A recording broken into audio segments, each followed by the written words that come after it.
colapso que nadie vio llegar y puede estar ocurriendo ahora. El Imperio Romano se consideraba eterno. La Unión Soviética era vista, hasta el último momento, como una potencia invencible. Y aún así, los dos cayeron. Uno, pudriéndose lentamente por dentro durante siglos. El otro, desapareciendo prácticamente de la noche a la mañana. Y lo que estás a punto de descubrir es que ninguno de los dos fue el primero en caer así. Ni el más antiguo, ni el más rápido. Existe un río del que dependía una ciudad entera, para beber, para cultivar, para vivir. Y un día, ese río simplemente dejó de crecer. No se detuvo por un día, no se detuvo por un año, se detuvo durante décadas. Esto le ocurrió a una de las civilizaciones más poderosas que la humanidad haya construido jamás. Y nadie, entre quienes vivían allí, se dio cuenta de que ese era el comienzo del fin. Fue solo el primer capítulo. Al otro lado del mismo desierto, el Imperio Acadio, el primer gran imperio multiétnico de la historia, también comenzaba a desmoronarse. Al mismo tiempo, sin que uno supiera de la caída del otro. 1000 años después, 8 civilizaciones enteras, interconectadas por comercio, guerra y alianzas, desaparecerían casi por completo, en pocas décadas. Hoy vas a descubrir el patrón exacto que se repite, siempre, segundos antes de que una gran sociedad se derrumbe. Vas a entender por qué ni Roma, ni la Unión Soviética, ni ninguna de las otras civilizaciones que vas a conocer aquí, en ningún momento de su historia, creyeron que eso podía pasarles a ellas. Y al final, vamos a poner lado a lado las señales que destruyeron a esos imperios y las señales que, según científicos que estudian esto, con datos, no con opiniones, ya están presentes en el mundo en el que vives ahora. La pregunta que queda es simple. Y a lo largo de este video, vas a responderla tú mismo. Si esto ya pasó tantas veces, ¿qué exactamente nos hace pensar que, esta vez, sería diferente?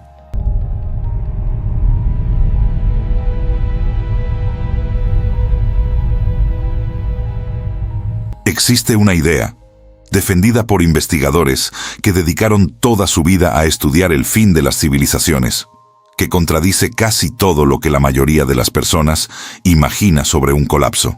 Un colapso no es un evento, es un proceso. Ninguna de las sociedades que vas a conocer ahora cayó de un momento a otro, por un único motivo, una única guerra o un único desastre. Cayeron porque ignoraron, durante años, a veces durante siglos, señales que hoy podemos ver con una claridad casi dolorosa.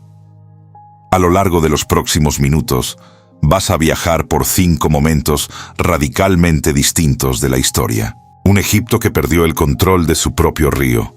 Un mundo entero, interconectado por comercio internacional, que desapareció en pocas décadas. Un imperio que se destruyó por dentro, lentamente, sin darse cuenta. Una civilización que desafió al propio clima hasta no poder más. Y una superpotencia que se derrumbó ante los ojos del mundo entero, en tiempo real. Si, en algún momento de los últimos años, sentiste que algo en el mundo parece demasiado frágil para durar para siempre, este video fue hecho para ti. Y antes de seguir, va un pedido sencillo. Si llegaste hasta aquí, sintiendo ya el peso de lo que estás a punto de ver, deja tu like ahora. Y si todavía no te has suscrito al canal, hazlo ahora. Presiona el botón de suscripción y activa la campanita. No cuesta nada. Y es lo que ayuda a que este tipo de contenido, serio y bien investigado, llegue a más personas que también necesitan entender esto. Ahora, vamos al principio de todo, al primer colapso ya registrado con detalle por la propia mano del hombre. Egipto. Alrededor del año 2150 a.C., un escriba egipcio registró algo que ninguno de sus antepasados había necesitado escribir jamás. describió un país donde el río que sostenía a toda una civilización, el Nilo, simplemente dejó de crecer, no por un año, no por dos, sino por décadas seguidas. Para entender la magnitud de esto, hay que entender lo que representaba el Nilo. El antiguo Egipto no era solo un imperio rico y monumental, era un sistema entero, político y religioso, construido sobre una única certeza, que el faraón controlaba la crecida del río, porque él mismo era un dios en la tierra. Mientras el Nilo crecía cada año, esa creencia se sostenía sola. Cuando el Nilo se detuvo, la creencia se derrumbó junto con el río. Los registros muestran exactamente lo que pasó después. Los gobernadores provinciales, los llamados nomarcas, comenzaron a acumular poder propio, porque el gobierno central en Memphis ya no podía garantizar comida ni orden. El sacerdocio ganó influencia. Regiones enteras empezaron a actuar como pequeños reinos independientes, y Egipto, que había sido una de las administraciones más centralizadas del mundo antiguo, se fragmentó en principados rivales durante más de un siglo, un período que los propios egipcios, más tarde, llamarían tiempo de caos. Y aquí está el detalle que la mayoría de los documentales no menciona. Mientras esto ocurría a orillas del Nilo, al otro lado del desierto, el imperio acadio, el primer gran imperio multiétnico de la historia de la humanidad, caminaba exactamente hacia el mismo destino, al mismo tiempo, sin que uno supiera de la caída del otro. Ese imperio había sido fundado por un hombre llamado Sargón de Akkad, quien unificó, por la fuerza y por la administración, decenas de ciudades independientes de Mesopotamia en un único estado. Bajo los primeros gobernantes acadios, la producción agrícola creció tanto que algunas de esas ciudades llegaron a tener la mayor densidad poblacional jamás registrada hasta entonces en cualquier lugar del planeta. Pero los sucesores de Sargón eran más débiles, y cuando la misma ola de sequía severa golpeó la región, poblaciones enteras del norte se vieron obligadas a abandonar sus tierras y huir hacia el sur, en busca de comida. Los acadios llegaron a construir una muralla de casi 180 kilómetros de extensión, bautizada como la repelente de los amorreos, en un intento desesperado por contener el flujo de refugiados y nómadas hambrientos que avanzaban sobre lo que quedaba del imperio. No funcionó. El ejército acadio, ya desmoralizado por el hambre y el desorden interno, fue derrotado por un pueblo venido de las montañas Zagros, los gutios, quienes tomaron la capital y la destruyeron por completo. Dos imperios, dos orillas distintas del mismo mundo antiguo, la misma década, la misma causa raíz, hoy identificada por la geología como uno de los eventos climáticos más severos del período conocido como Holoceno. Ese mismo patrón volvería a repetirse, un milenio más tarde, a una escala aún mayor, esta vez sobre el mundo entero de la Edad del Bronce. Hacia el año 1177 a.C., el Mediterráneo oriental se había convertido en una red comercial extraordinariamente interconectada. Egipcios, hititas, micénicos, minoicos, cananeos, todos dependían unos de otros, principalmente para obtener cobre y estaño, los dos metales que juntos formaban el bronce, la base de toda la tecnología militar y agrícola de la época. Fue, en esencia, la primera economía globalizada de la historia humana. Y fue exactamente esa interdependencia la que la destruyó.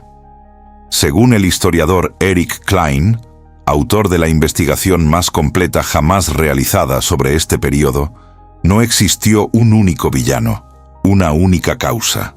Lo que ocurrió fue una tormenta perfecta, sequía prolongada, hambruna generalizada, una secuencia de terremotos tan intensa que los arqueólogos hoy la llaman tormenta de terremotos, y la llegada de grupos misteriosos que los propios egipcios registraron únicamente como los pueblos del mar.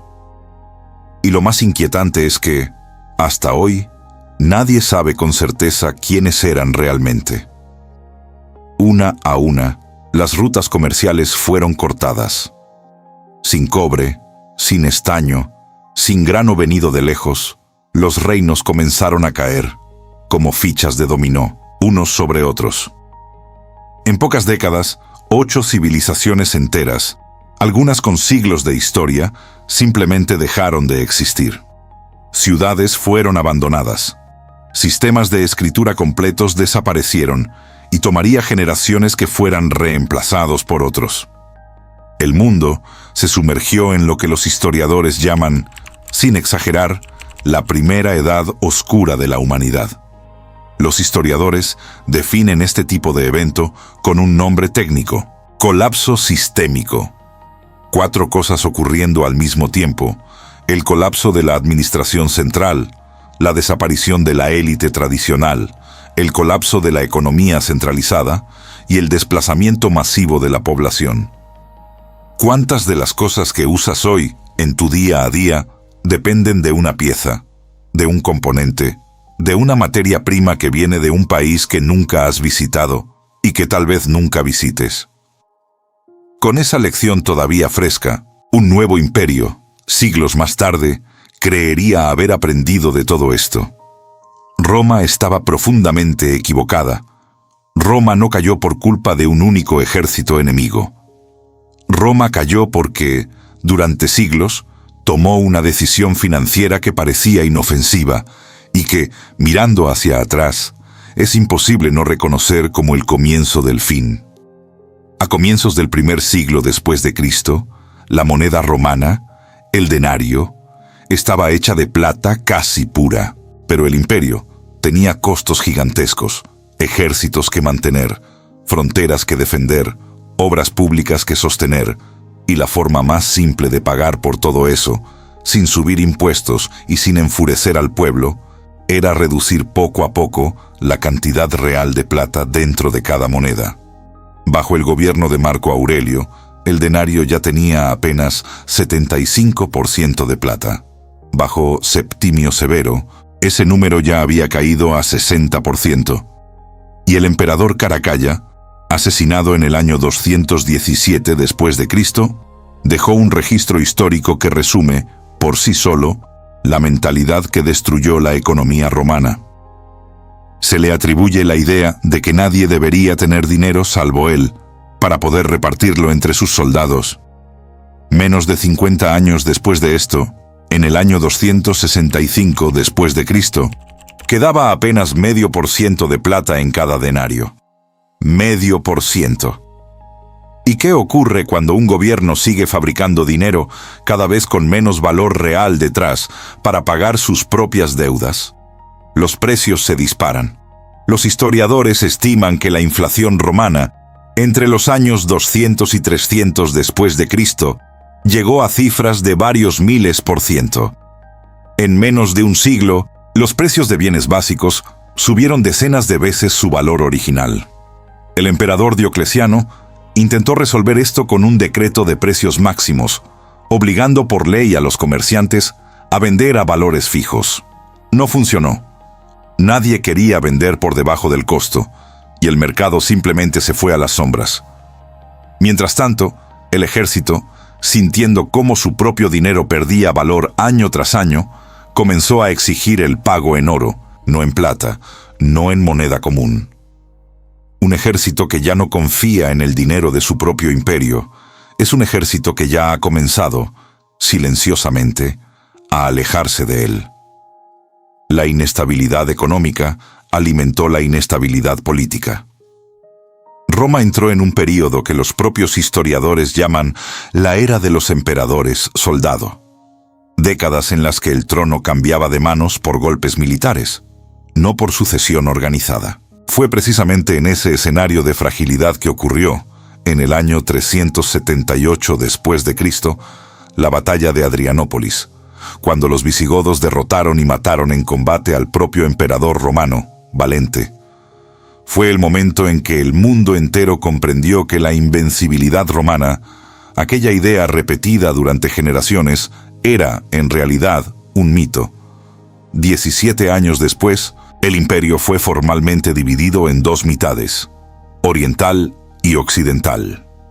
Y el detalle más revelador de toda esta historia es lo que pasó con cada una de ellas después de eso. La mitad oriental, más rica, más organizada financieramente, sobreviviría 1000 años más. La mitad occidental, mayor en territorio, pero más pobre y más fragmentada, comenzó a desmoronarse casi de inmediato. En el año 410 después de Cristo, los visigodos saquearon la propia ciudad de Roma, algo que no ocurría desde hacía 800 años. Y en el año 476 después de Cristo, el último emperador de Occidente fue simplemente depuesto, sin gran batalla, sin gran resistencia. No fue un final repentino, fue la conclusión de un proceso que ya llevaba más de un siglo en marcha. Si el dinero que tienes hoy valiera cada vez menos, cada año que pasa, ¿en qué punto exactamente dirías que tu sociedad ya está en colapso? La devaluación de una moneda parece, sobre el papel, apenas un número en un informe económico. Pero fue ese número, por sí solo, más que cualquier ejército extranjero, el que corroyó por dentro al imperio más poderoso que el mundo antiguo había conocido jamás. Pero no todo colapso viene del exceso de poder. Al otro lado del océano, la civilización maya desaparecería por un motivo mucho más silencioso y durante mucho tiempo, mucho peor comprendido. La civilización maya clásica no era un puñado de tribus aisladas en la selva. Era una red de ciudades-estados sofisticadas, con una astronomía de precisión impresionante, escritura propia, arquitectura monumental y sistemas de almacenamiento de agua capaces de sostener poblaciones densas, incluso en regiones sin ríos permanentes. Y fue precisamente esa sofisticación la que, durante décadas, intrigó a los investigadores que intentaban entender por qué desapareció. La respuesta más reciente y más precisa obtenida hasta ahora vino de un lugar improbable, una cueva en el estado mexicano de Yucatán, llamada Grutas Tzabna. Investigadores de la Universidad de Cambridge, en un estudio publicado en 2025, analizaron una estalagmita formada gota a gota a lo largo de siglos. Dentro de esa cueva, cada capa química de esa roca funcionaba como un registro anual de lluvia, casi como un diario geológico del clima. Lo que encontraron fue inquietante. Entre los años 871 y 1021 después de Cristo, exactamente el período en que la civilización maya clásica entró en colapso, la región sufrió al menos 8 períodos severos de sequía, uno de ellos con una duración de 13 años consecutivos. 13 años sin la lluvia de la que dependía la agricultura maya para sobrevivir. Según los propios investigadores, el pueblo maya no estaba desprevenido. Tenían reservorios, técnicas de almacenamiento, conocimiento acumulado durante generaciones sobre cómo enfrentar sequías anteriores. Pero existe un límite para cualquier sistema de adaptación. Cuando ese límite se sobrepasa, los propios investigadores describen lo que ocurre como una espiral de riesgo letal. El momento en que los métodos de mitigación, que siempre habían funcionado antes, dejan de funcionar. Y la cohesión social comienza a desmoronarse junto con la confianza en las propias instituciones. Ciudades enteras dejaron de erigir nuevos monumentos justo en los años de sequía más severa, una señal silenciosa, pero absolutamente clara, de colapso institucional ocurriendo en tiempo real. Curiosamente, algunas ciudades más centralizadas, como Chichén Itzá, sobrevivieron por más tiempo, probablemente porque tenían redes de comercio más amplias, capaces de traer alimentos desde otras regiones, incluso durante los peores años. Pero aquí viene una pieza que muy pocos videos sobre este tema mencionan, porque es literalmente de los últimos 2 años. Investigaciones de 2025 y 2026 agregaron un giro inesperado a este rompecabezas. Un estudio realizado en la región de Itzán, en Guatemala, analizando sedimentos de un lago cercano, no encontró ninguna señal de sequía durante el período en que la población local también entró en colapso. Ninguna señal de sequía. Y aún así, el colapso ocurrió, prácticamente al mismo tiempo que en otras regiones que sí sufrieron severamente por la falta de lluvia. Esto significa que la explicación simple, la sequía mató a los mayas, probablemente nunca contó toda la historia. Lo que los investigadores sugieren hoy es algo más complejo y más incómodo, una combinación entre clima, economía, disputas políticas internas y presión poblacional, todo empujando en la misma dirección, cada región sintiendo el colapso de una forma ligeramente distinta, pero todas llegando al mismo destino final. Es como si el suelo hubiera estado agrietado durante años, en silencio, mucho antes de que cualquier lluvia dejara de caer. Si el clima puede derribar a una civilización entera de forma tan silenciosa, incluso a una sociedad preparada, sofisticada, con siglos de experiencia enfrentando sequías anteriores. ¿Qué ocurre cuando una sociedad destruye ella sola sus propios recursos, sin ninguna sequía, sin ningún enemigo externo, sin ayuda de nadie? Esa es la pregunta que trae hasta Rapa Nui. En medio del Océano Pacífico, a miles de kilómetros de cualquier otra tierra habitada, existe una isla de poco más de 160 kilómetros cuadrados, hoy conocida como Isla de Pascua, o, por el nombre dado por su propio pueblo, Rapa Nui. Durante décadas, la historia contada sobre esta isla fue prácticamente unánime y profundamente perturbadora.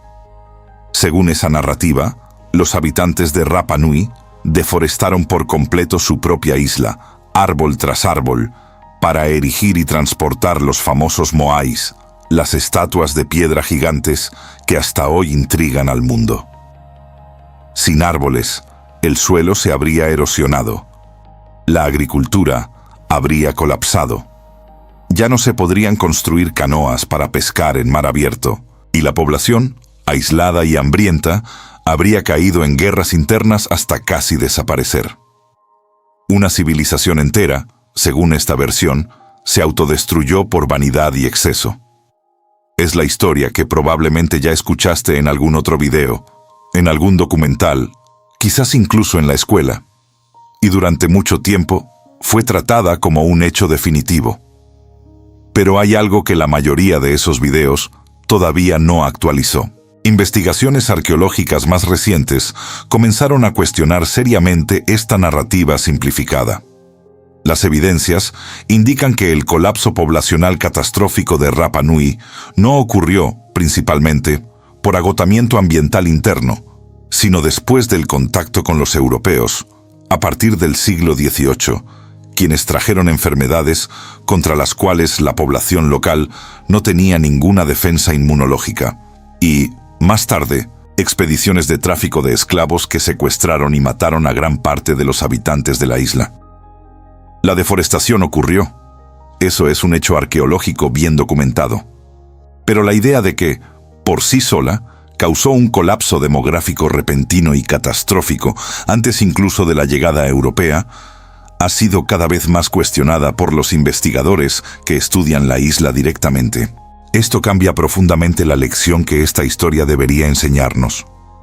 No porque el agotamiento de recursos no sea real o no importe, sino porque muestra algo aún más importante sobre cómo estudiamos los colapsos. Con el tiempo, y con nueva evidencia, la historia de cualquier sociedad tiende a volverse más compleja, nunca más simple. Los recursos tienen un límite. Eso sigue siendo verdad, y sigue siendo uno de los factores centrales en prácticamente todo colapso estudiado en este video. ¿Crees que una sociedad es capaz de ver, con sus propios ojos, cómo se agotan sus recursos, y aún así, no lograr cambiar de rumbo a tiempo? Deja tu respuesta en los comentarios, porque esta pregunta, sinceramente, no tiene una respuesta fácil.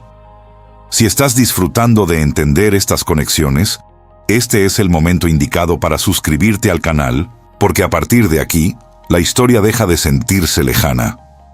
Hasta aquí, viste 4 colapsos separados por miles de kilómetros y miles de años. Pero el próximo caso, el de la Unión Soviética, es distinto a todos los demás que acabas de ver, y es, por lejos, el más parecido al mundo en el que vives hoy. Porque, esta vez, no hablamos de una civilización antigua. Hablamos de personas que todavía están vivas hoy, que fueron testigos, con sus propios ojos, del momento exacto en que todo se derrumbó. A mediados de los años 1980, la Unión Soviética todavía era vista por prácticamente todo el mundo, incluidos analistas occidentales experimentados, como una potencia estable, permanente, militarmente invencible. Un país con miles de ojivas nucleares, un ejército gigantesco y un sistema político que ya llevaba más de 60 años en pie. Nadie, ni dentro ni fuera del país, preveía que todo eso estaría formalmente extinto en pocos años. Pero detrás de esa fachada de fuerza, décadas de problemas estructurales se acumulaban en silencio. La economía soviética vivía un período de profundo estancamiento, incapaz de competir tecnológicamente con Occidente. Los gastos de la carrera armamentista consumían una porción gigantesca e insostenible de los recursos del Estado. Y cuando el precio internacional del petróleo, una de las pocas fuentes reales de ingresos externos soviéticos, se desplomó en los años 80, el gobierno perdió una de las últimas bases financieras que aún lo sostenían. El entonces líder soviético, Mikhail Gorbachov, intentó resolver esto con 2 reformas que se hicieron mundialmente conocidas: la Glasnost, una apertura de transparencia política, y la Perestroika, una reestructuración económica. La intención era salvar el sistema, haciéndolo más eficiente y más honesto. El efecto real fue el opuesto. Al abrir espacio para que la gente hablara libremente, por primera vez en décadas, sobre los problemas reales del país, el gobierno soviético, sin darse cuenta, liberó décadas de frustración acumulada, revelando públicamente una pérdida de legitimidad que ya existía desde hacía mucho tiempo, pero que nadie tenía permitido decir en voz alta. En ciudades de toda la Unión Soviética, personas comunes, que habían crecido escuchando que su país era indestructible, comenzaron a ver, por televisión y por radio, a líderes admitiendo públicamente fracasos que antes eran secreto de Estado, y muchas de ellas, años después, describirían ese momento como el instante exacto en que comprendieron, por primera vez, que todo aquello realmente podía terminar. Una a una, las repúblicas que integraban la Unión Soviética comenzaron a declarar su independencia. Y en diciembre de 1991, en cuestión de pocos días, la bandera soviética fue retirada por última vez de la cima del Kremlin.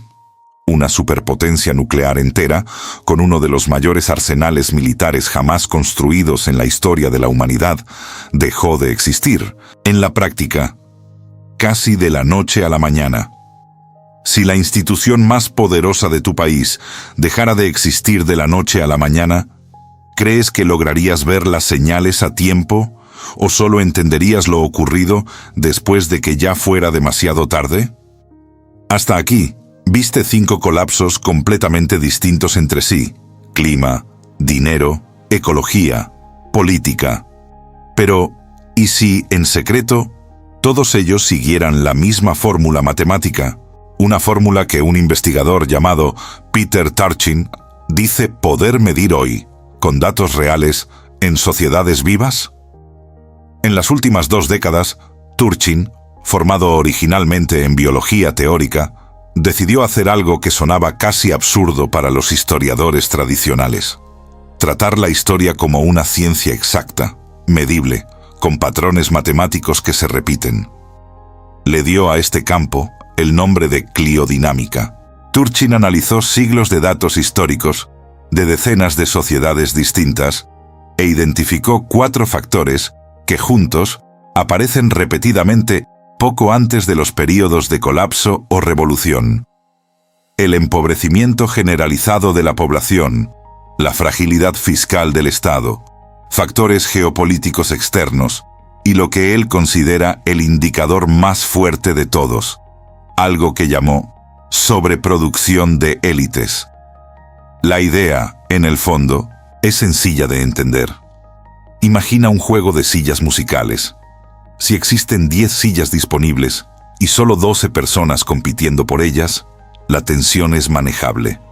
Pero si, con el tiempo, el número de personas educadas, ambiciosas y calificadas para ocupar esas sillas crece mucho más rápido que el número de sillas disponibles.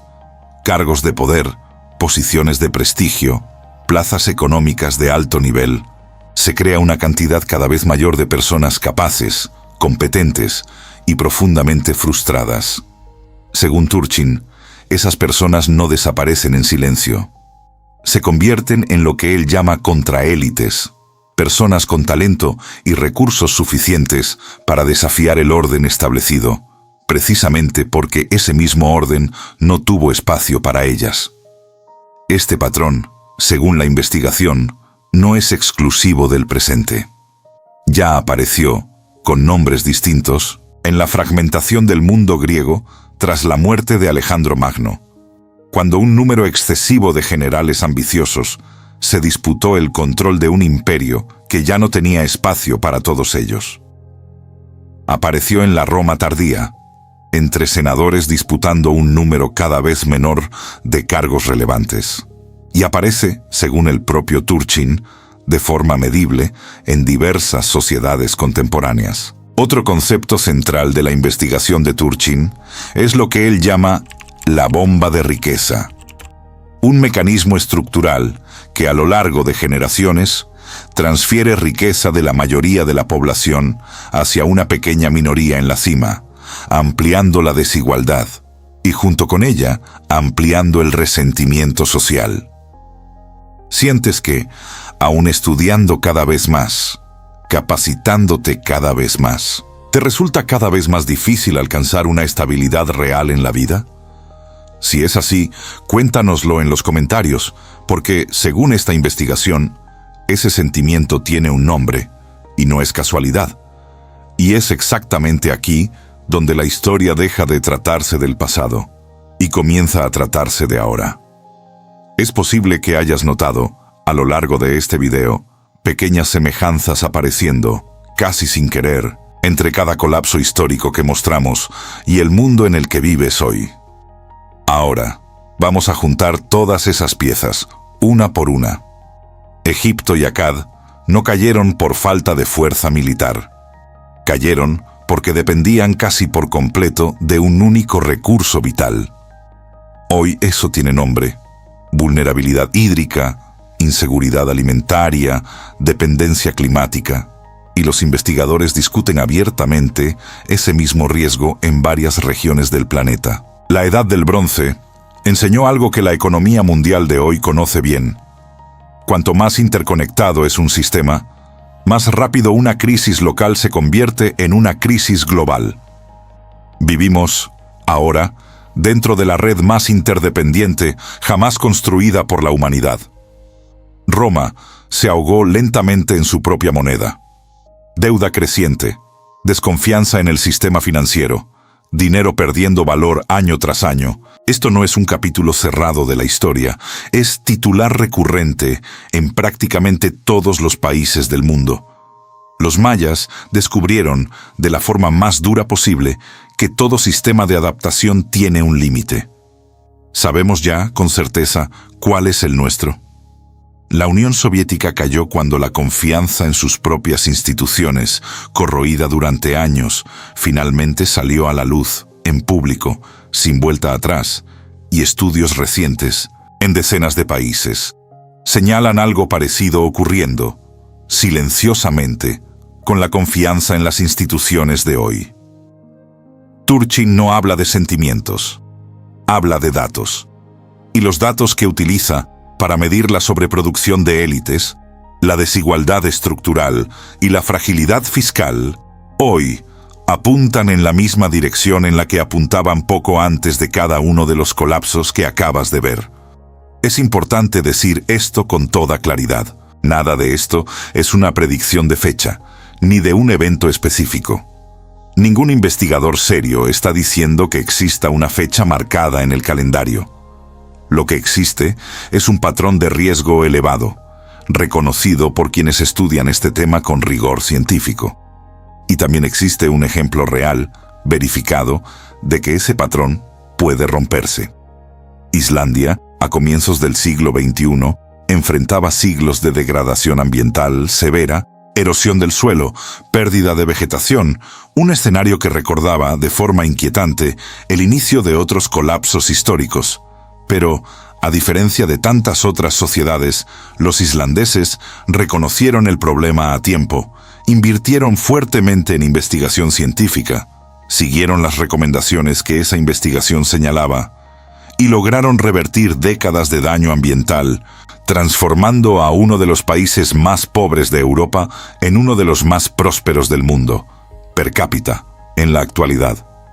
Esto demuestra algo esencial. El patrón puede romperse, pero solo lo rompe quien reconoce las señales a tiempo y tiene el coraje de actuar en base a ellas, incluso cuando todavía parece demasiado pronto para preocuparse. Después de todo lo que viste aquí hoy, ¿crees que ya estamos dentro de un proceso de colapso? ¿O piensas que todavía hay tiempo de cambiar el rumbo? Deja tu respuesta, con sinceridad, en los comentarios. Esta pregunta, más que cualquier otra en este video, merece ser respondida por ti. En el mismo año en que aquel escriba egipcio registró la falla del Nilo, no tenía idea de que estaba documentando el inicio de un patrón que se repetiría una y otra vez a lo largo de más de 4000 años de historia humana. Egipto, Akkad, el mundo interconectado de la Edad del Bronce.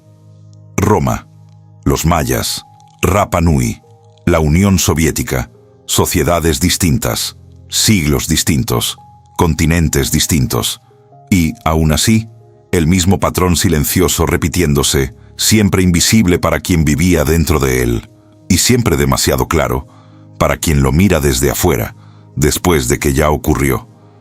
Si esto ya pasó tantas veces, ¿qué exactamente nos hace pensar que, esta vez, sería diferente? Si llegaste hasta aquí, ya entendiste más sobre cómo colapsan realmente las sociedades que la inmensa mayoría de las personas jamás llegará a entender.